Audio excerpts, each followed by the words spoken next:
Hello and welcome back. In this video, we will show you how to turn Smart App Control on or off without reinstalling Windows. We will guide you through the full registry edit process step by step so you can regain control of this feature. Please like and subscribe to the channel for more helpful tech videos.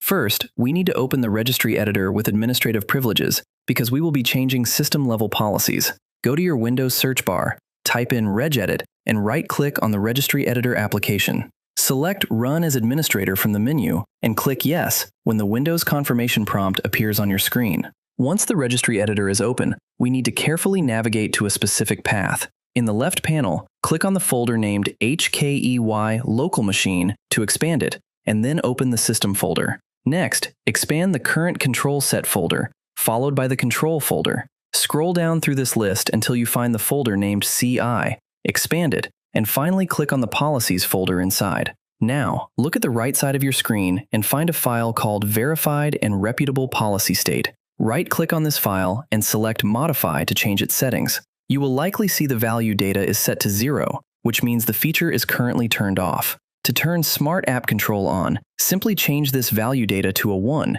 and click OK. If your value is already set to 1 but the feature is still not active, try changing the value to a 2 instead. You can now go to your Windows search, type in Smart App Control, and open it to verify that the feature is successfully turned on. If it is still not working immediately, be sure to restart your computer so the registry changes can take full effect. Later on, if you ever want to disable Smart App Control again, you can easily return to this exact same registry file, modify the value data back to 0, and hit OK to turn it off completely. If this video helped you solve the problem, please like the video, subscribe to the channel, and share it with others facing the same issue.